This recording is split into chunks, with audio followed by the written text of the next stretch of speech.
What's up, y'all? It is Will here at Schedulefly. Today is Thursday, July 23rd, and once again, I'm very fortunate to have Emily Blount on the phone. Emily's down in Oxford.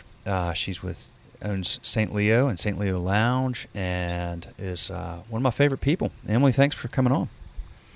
Thanks for having me back. What's the last time we talked? Was it in March? Yeah, March or April. I mean, it seems like an eternity ago because so much has changed so quickly, and it's like it keeps changing so quickly. But yeah, it was early on in this, and since then, y'all have what are you doing right now? You're moving the lounge to the restaurant, and the restaurant to the lounge, or am I crazy? Yeah, yes, you're correct. So we didn't move to do curbside right away. I just sort of paused and was trying to wrap my head around everything, and apply for loans and grants and government assistance and all of that. And during that time, I realized that the long-term and short-term better business model was for me to put the full service restaurant into the larger space and move the cocktails and the snacks to the smaller space, so the original St. Leo. And I love the original St. Leo space so much. I think it's a really special, really good feeling place. And so that was kind of hard to wrap my head around, this first baby changing, growing and morphing. But I realized it's really the right thing to do for the business. So we'll be able to more successfully social distance, and have much more space. The original St. Leo was really a small shotgun building, and also the facilities at the new space at the lounge are much better for the full service restaurant. So we've been working on that, and we're slated to open for indoor dining by probably the third week of August. And then I'll put like I said, I'll keep the original space and put the lounge into that. But I think we also, I thought that hopefully our trend would be going downward right now, and the fact that it's spiking and going up is definitely concerning. So saying I'm reopening feels a little counterintuitive to the actual state of the pandemic. But here we are. It's pretty day by day. I feel like things change so rapidly, but we are just continuing to march towards this opening date. And quite honestly, I mean, we've been doing curbside now since the middle of May, and for long-term survival, we do have to get reopened. So that's a big part of the consideration. How far apart are the two locations? They're just like about a block away from each other. Really close. Okay. So yeah. Still never an easy move. I mean, that's a big deal. All the equipment and just there's a lot that goes into changing those spaces, I would imagine. Yeah, so each one had the lounge, when we built it out, was built for events, so the kitchen was already there. We made a few changes. We are moving some of the equipment over from the original St. Leo, and I did put in a second pizza oven, because with the seating capacity in the lounge, when we ever get back to normal times, one pizza oven wouldn't be enough. So we made some kitchen improvements, but the majority of the equipment and all of the plumbing and electrical and vent-a-hood, all of that was already in the lounge. I just kind of needed to rework some of the seating. We put in a ceiling. We didn't have a ceiling before. I mean, we had a ceiling, but not a finished one. So little things like that. But, the details are what generally take time when you do renovations. So it's been moving pretty quickly. It's not a really in-depth renovation, but we did do, enough that it's taken us, it'll be about 8 weeks of work by the time that we get in there. And when did you say you're opening? August 4th? Hopefully the third week of August. Oh, the third week of August. Yeah, okay. around the 19th. I'm hoping for. We, I really want to put my employees back to work, and the federal unemployment benefits run out. Actually, I think this is the last week that they can file for it, but the renovation isn't completely done. So we're trying to get open as quickly as we can in August for that reason, mostly. It's going to be interesting. I think I saw something. I believe that they're going to extend federal unemployment benefit time period, but who knows? I hope so. I genuinely really do hope so. I understand that it makes it harder for employers to get people to come back. However, with everything that's going on in the economy, we're not going to be able to have staffing levels to where we were before, and people need to be able to take care of their basic needs, and that stimulus, that $600 a week directly impacts the economy, and I think for the better. So I genuinely hope that they extend it. What are the policies in place down in Oxford right now in terms of capacity and so forth? When you reopen, is it 50% capacity? Yeah, we're at 50% right now, and masks are mandatory. Social distancing is also mandatory. And, I just actually came from a restaurant owner meeting because we're all trying to get together and trying to, make some proposals to the city to help us, be able to survive and navigate this time. It's just so difficult to be at 50%. Restaurants don't really function that way. I mean, it doesn't work for our numbers. You still have to staff essentially the same amount for half of everything, and we're paying 100% of rent and 100% of utilities, and and been working harder than ever, really. Especially also putting into play all of these new practices and the protective equipment and gear and all of the things that we need to do to keep people as safe as possible, employees and customers. So it's challenging for sure. There's I don't think that there's any direct pathway forward that's going to be easy, but I guess the biggest hope right now is just survival until we really get to the other side. Do you have the ability to see people outdoors where you are? We don't, and that's one thing that we were talking about, is trying to propose to the city to allow every place that wants to apply for an outdoor permit and to, figure that out sort of on a case-by-case basis. I personally don't have any outdoor dining space, and I think that would make a really big impact if we did. Are there enough businesses where you are to propose just blocking off part of town and having just one-way traffic maybe for emergency vehicles only, or just one-way traffic or something, so you could start using some of the streetscape and things like that? Yeah, that's the proposal that we are trying to get support behind and also work out the details on. I think there's a lot of ways to make that happen, and a lot of creative ways. I think it's happening. It seems to me like it's happening in cities all over.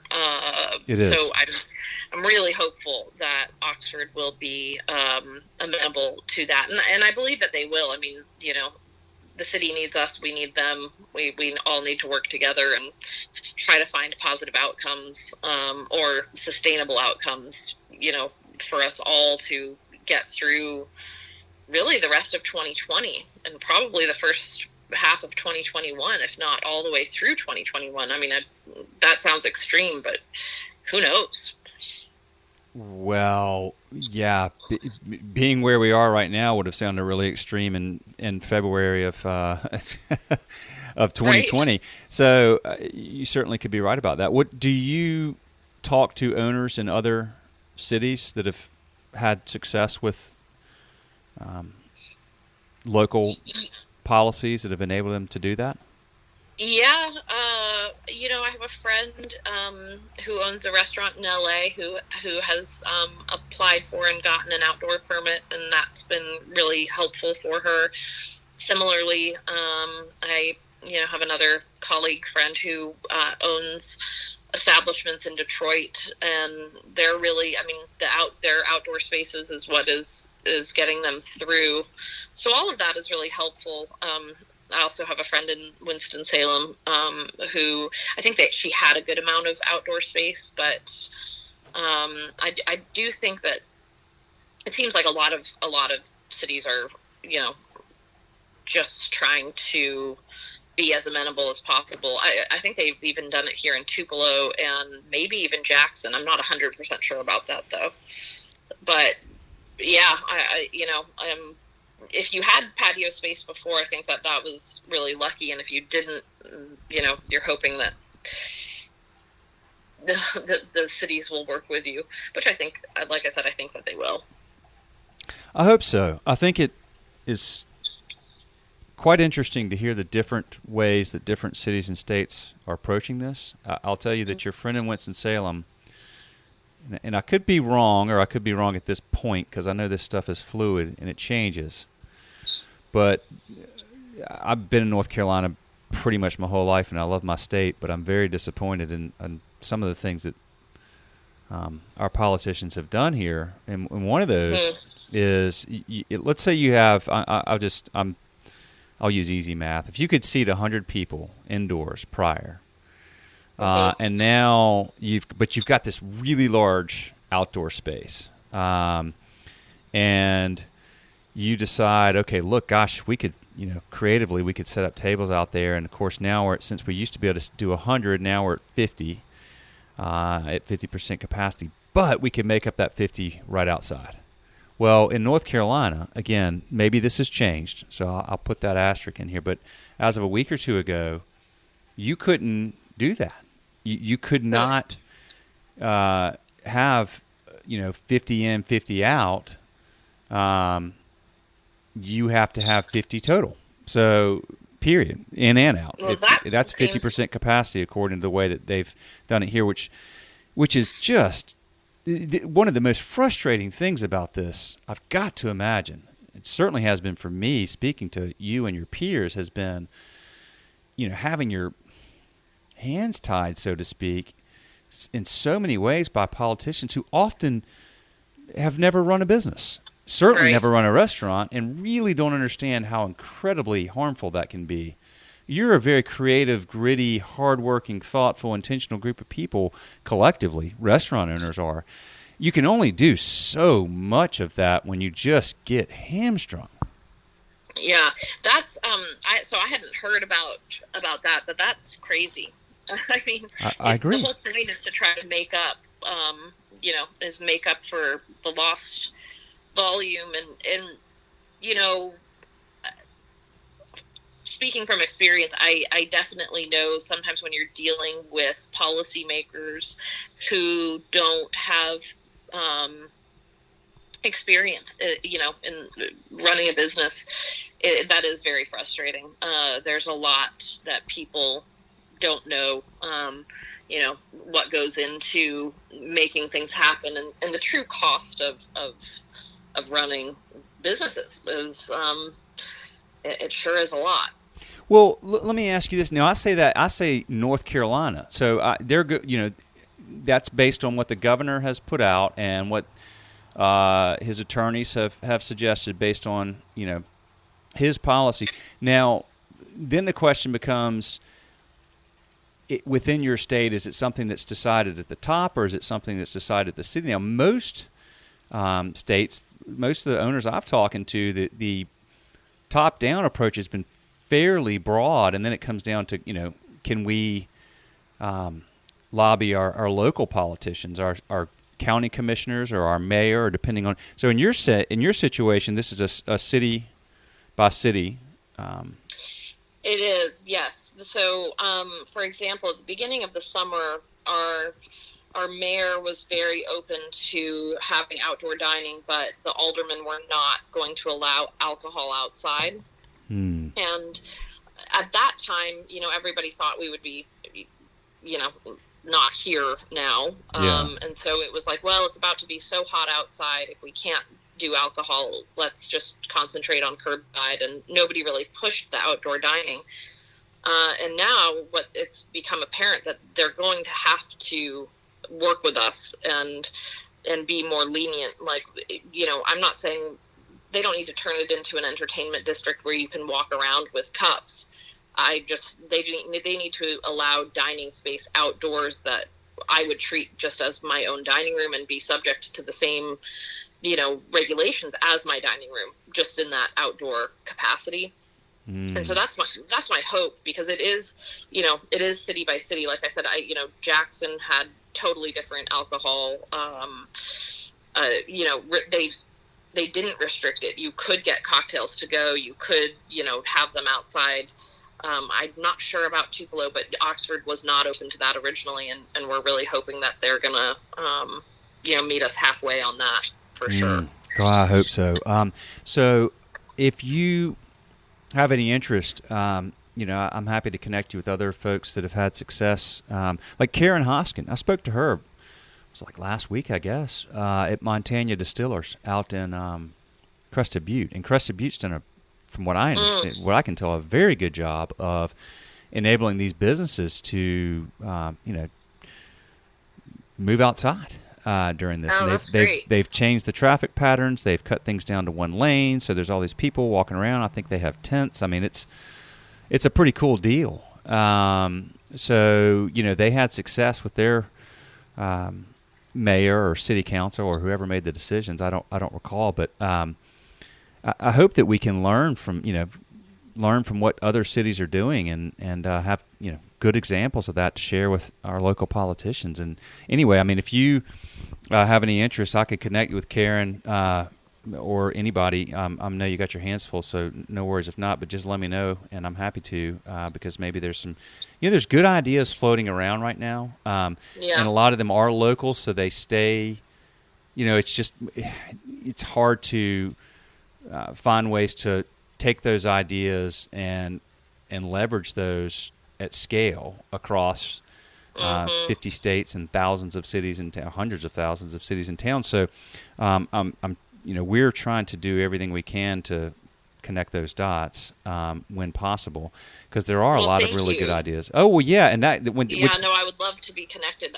I know that there's a lot of support from the restaurant owners and bar owners in Oxford, but as with any of those things, you need to come to the table with a really clear ask and measures, and that's the most successful way to get what you want. So using people who've done it successfully before would be super helpful.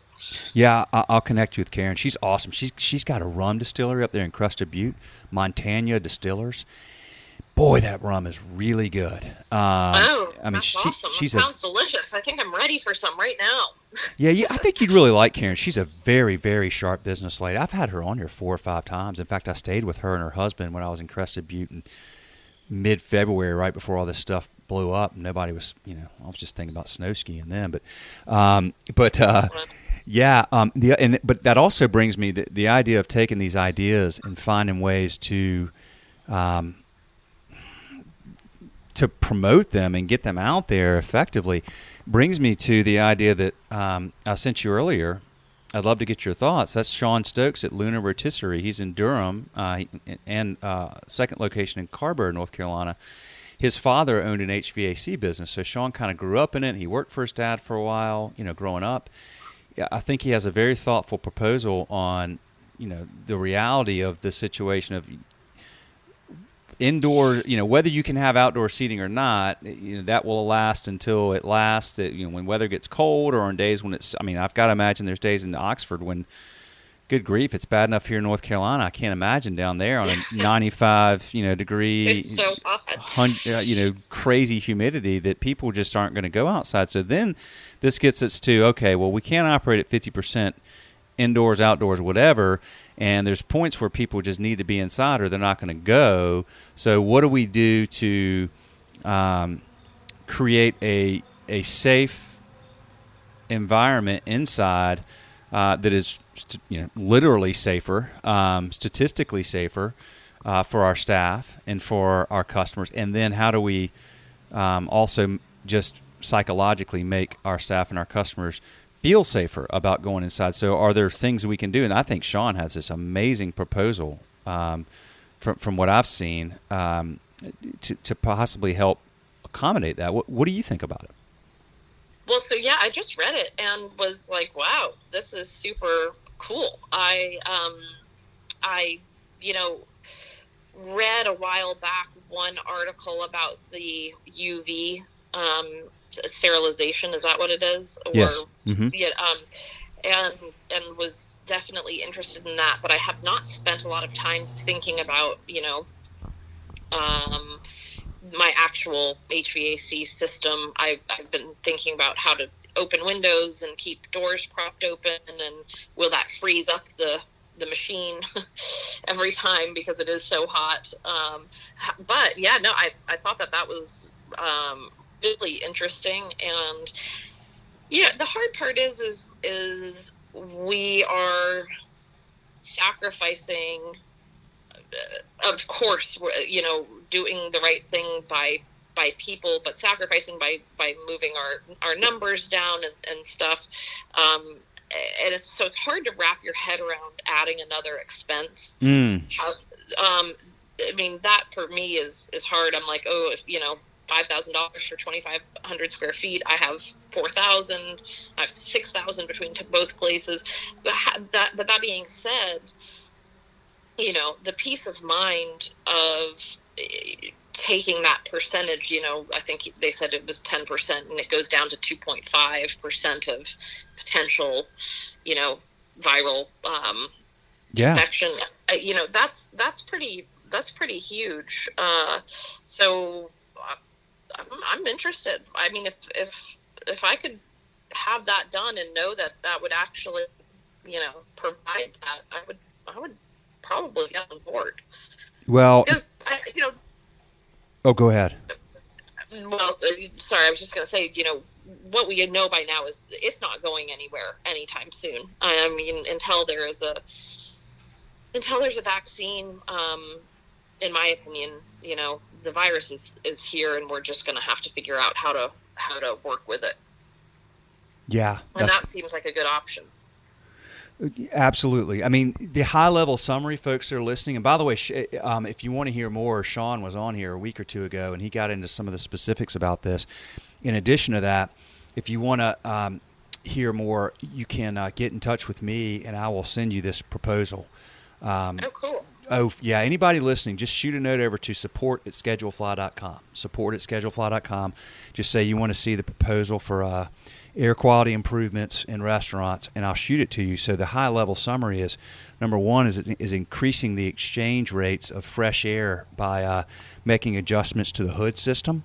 And so he gets into the details about that. And the other is air purification through, basically putting UV light purifiers within the ducts. And so there's more detail about that. And then, of course, the third part of this is getting certified in some way, right? So, so that we, just like when you go now and you see a grade, a restaurant health grade or whatever, and you go, oh, they got an A. You don't even, for a split second, you don't even think about it, and you feel good about it. So there's maybe ways that we can make people psychologically feel like, look, this is some darn clean air in here. Like, it's. I mean, there's no guarantees on anything, but showing that there's work that's been done, significant investments that have been made, and all these unique things. It's a good story to tell to the consumer. And this, of course, is not just relevant for restaurants. This would be relevant for, think about it. If you own an office building and you've got all these commercial tenants and nobody wants to come back to work, and you make these adjustments and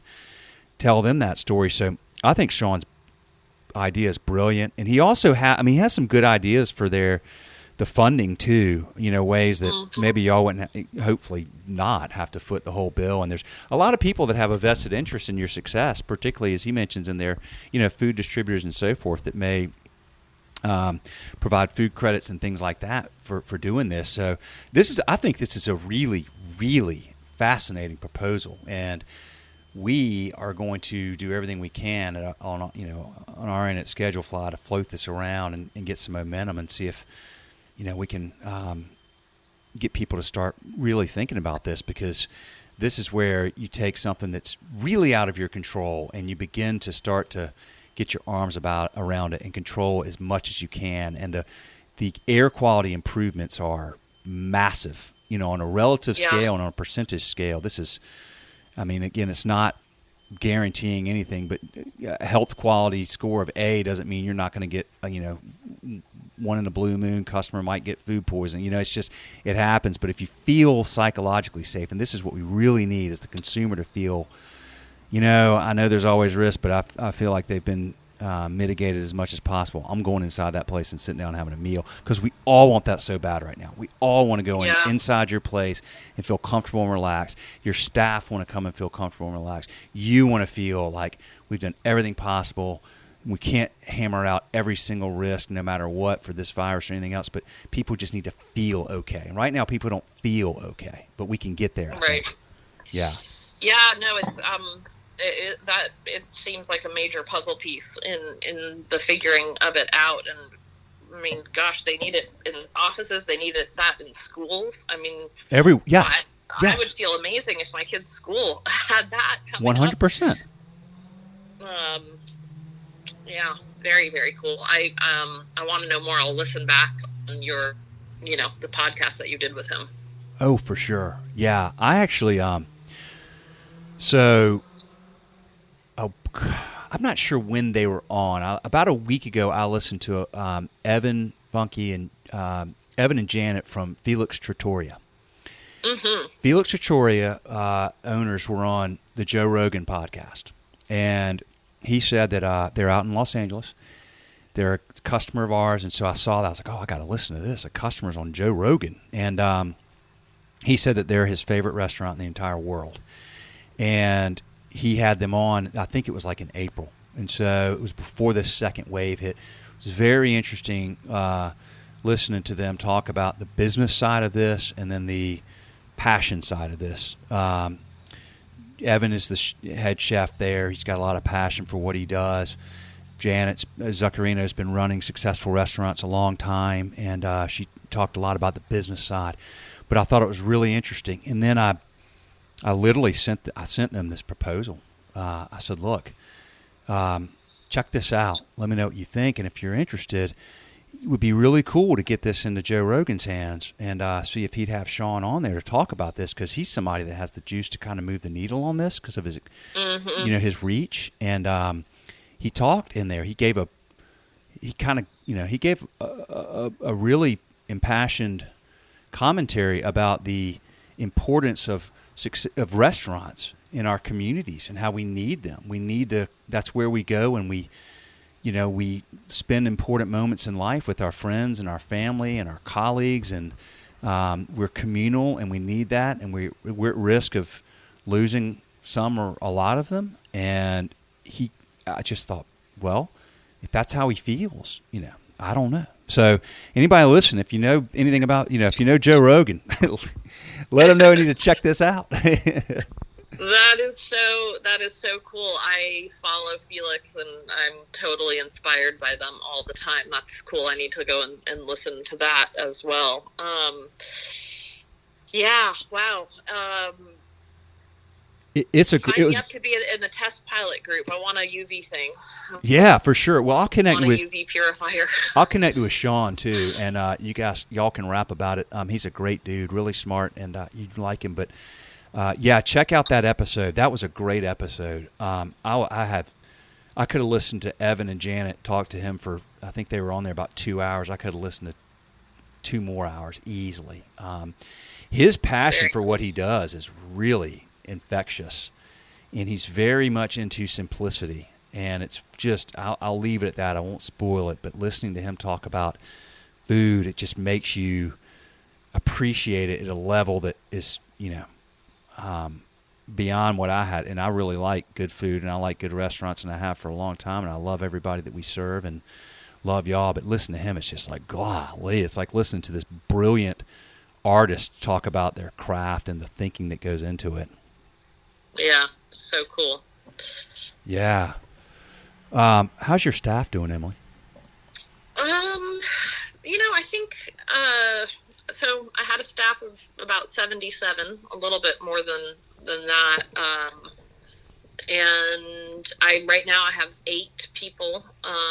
So, I'm employing only 11% of where I was. I think they're really worried about the unemployment running out. I think that they are rightfully concerned about the future. I think they want to come back. I think that they are ready to have, their jobs again, and they're ready to move into back into the familiar, even though it's so changed. Yeah.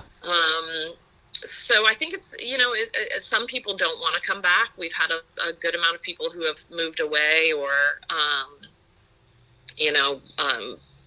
decided that they no longer want to be in the service industry, and that was to be expected. And so, yeah, it's a trying time, especially just with the insecurity, of like what's going to happen next with the, the federal, unemployment stuff. And, and they're taking a significant risk by coming back to work. And so that can't be overlooked either. But, the ones that I have back right now are happy to be at work every day, and I'm happy to see them and to keep on keeping on. Yeah, for sure. 8 out of 77. Man. When you reopen on the 19th, how many would you anticipate having back? Oh, man, that's a really hard question. I've been really trying to wrap my head around how best to operate when we reopen. We used to be open for 12 shifts a week at St. Leo and 5 shifts, I think, at the lounge. And we're going to reopen at a slightly lessened shift number, just to sort of see how things are going. So I don't know how many exactly. I actually, right after this, I have a manager meeting where we're going to be talking about the schedule and staffing in particular. I think as an employer, my biggest hesitation is I don't want to bring people back and not be able to give them enough / also, I know that we're anticipating, sales being way down. So I want to make sure that, I don't want to overpromise and underdeliver Sure. on the employment side. So I want to make sure that I can take good care of the people who do come back. And, that's been honestly weighing on me a lot. I just, it's really tough. I mean, 50% capacity and the insecurity of people not wanting to eat out. It's it's going to be hard to give people the job that they are used to, Well, yeah, it really is. I hope y'all are able to get some outdoor stuff going, and which may free that up a little bit. I really do. Tell me about Oxford. I mean, I've heard so many great things about Oxford. I've always randomly just one of those places I've always wanted to go. It seems like a unique town with a lot of history. You've got University of Mississippi there. Tell me about what's going on in the town there. Are the students going to come back? So, I'm not up to date in the fullest, but they are having in-person school is coming back, but not at full capacity. I think that all of the freshman classes might be online, which would mean that the freshmen are not moving into the dorms, I suppose, but they are having some dorms that are open. the SEC hasn't announced what they're going to do with football yet. That will obviously be very big for us. Football season is really like our bread and butter for the whole year. So yeah, I mean, just a lot remains to be seen. Oxford is a town of about 20,000 when school is not in. We're, about an hour and 10 minutes south of Memphis, with the very, north part of the state of Mississippi. There's a lot of very cool things that happen here. Of course, a lot of it is brought by the university, but it's a really diverse and cultural and interesting small town. And when school is in, when Ole Miss is in, we're about 44,000, I think. So it is definitely small. And yeah, I mean, I think everybody, it's my sense that everybody thought that the virus wouldn't be spiking now. And so, they were going to have school back, but now that it is spiking, it just seems like everything is questionable. Is it? Yeah. How do the younger staff feel? I mean, they seem to be statistically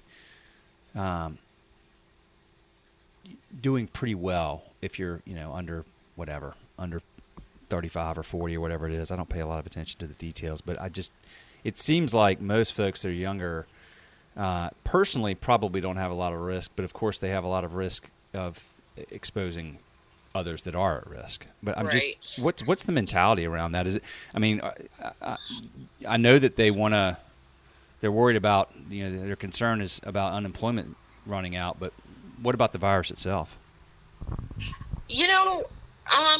I think it really depends. Yeah. At the in the beginning of March, when we didn't know what was happening and, we weren't shut down quite yet, it was like right on the verge. Some people, as it was unfolding, I told everyone, if you don't feel comfortable coming to work, please don't come. Like, you won't be penalized, but I don't want to force you to do something that you are uncomfortable with. And a handful of employees did not feel comfortable and didn't want to come. And I would say that I've noticed that, with the return of the restaurant, that just some people are like, I really don't feel comfortable and I don't want to come back. And then the other ones they seem to be fine and want to come back, but I don't, to be honest, I really don't know like how, what it is personally that is driving them, if it's not fear or if it's just, employment based. And I think it's some of both. So yeah, I don't know. I assume I'm going to find out a lot more once I get back to training and stuff. We just haven't gotten quite there yet. Yeah. Okay. So much is changing so quickly. It's so hard to figure out what to think. When you say it's spiking there, and I hear that about a lot of places, is it spiking in number of?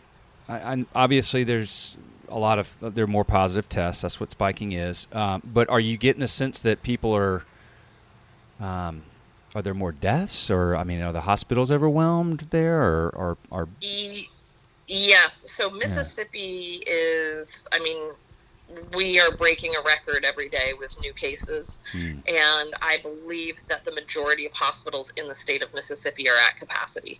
So, there was a time when maybe Lafayette County, which is the county that Oxford is in, was having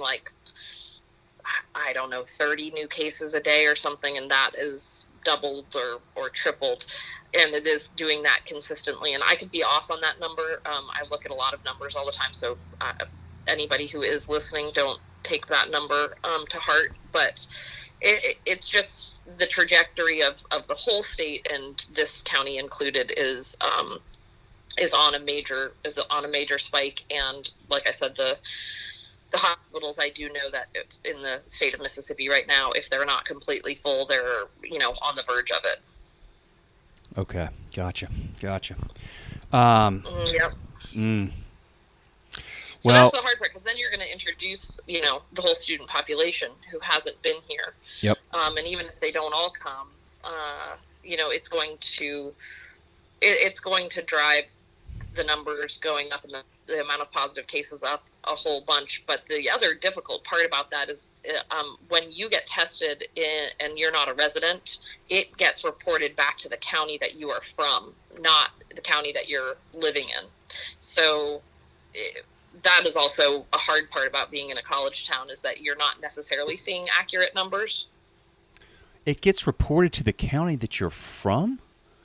Yeah, so wherever you have residency, that's where it gets reported from. So even if you are, living here temporarily while you go to school, and you're from Dallas, your number gets reported as a positive case for Dallas, because that's your residence. Yeah, that's very weird to me. That doesn't make I don't understand that. I mean, especially, Yeah. I mean, look, I get it from under normal circumstances, things like that, whatever. But in a situation like this, you would think they would parse that more and say, okay, well, there's 20,000 students that just rolled up on the set in Oxford, and 4,000 have this. That's 4,000 more people here that have it, not 4,000 more people that are from 4,000 towns across the country, and the numbers get back there. That's very unfortunate. But there's good grief. It's like every part of this has some crazy, unfortunate, weird thing where you're scratching your head going, that doesn't make sense. What the heck? No, I know. I mean, and so, some of the local clinics here have now been reporting those cases to the city. So that's helpful. But, they're reporting it, I don't know how official it is, but it's also like they get that report like 2 weeks later, so there's definitely kinks in the system, without a doubt, especially on that front. How are you taking care of yourself through this, Emily? You got a family at home, you got these restaurants, you got the staff, you got your community. What are you doing to take care of yourself mentally, physically?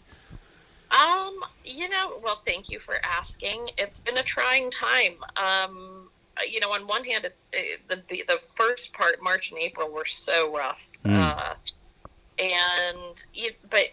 once I sort of came off of the peak of going through the just total loss and fear of the unknown, and did get some government assistance, and felt a little bit more confident about the business's future. The opportunity to really slow down and to be with my family has been a huge source of comfort and really welcome time. And beyond that, I have a dog. I have a German Shepherd named Bear, who's just a year old, and I walk him for many miles every morning. And I would say that that's probably one of the best parts of my whole day, because I can either listen to a book on tape or a podcast or nothing at all, and go, super early before my kids are awake, and when it's still relatively cool out. And I would say that that's been one of the saving graces of this whole pandemic, is having a big fur puppy. Yes. How old is Bear? He just turned a year. All right. Yeah, he's got lots of energy. He's got lots of energy. He's awesome.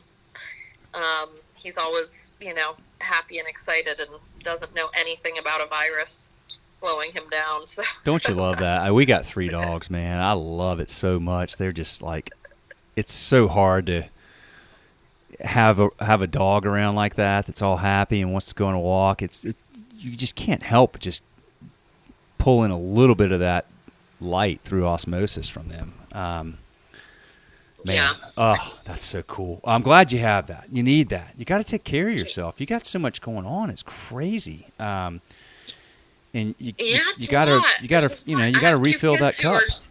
Wanting something from me right now, and I don't even know what it is. They're just looking at me longingly across the room, like, what are you doing? Oh, that's hilarious. Well, speaking of that, I'll let you roll, because you do have a lot going on. I know you have a staff meeting coming up. But well, yeah, you know what? Tomorrow morning or whenever, check out that Rogan podcast especially if you already know the folks out at Felix. It's really good. Awesome. A little bit a little bit dated slightly with just what was happening with the virus, because it seemed to be trending in the right direction then. But other than that, boy, it's awesome.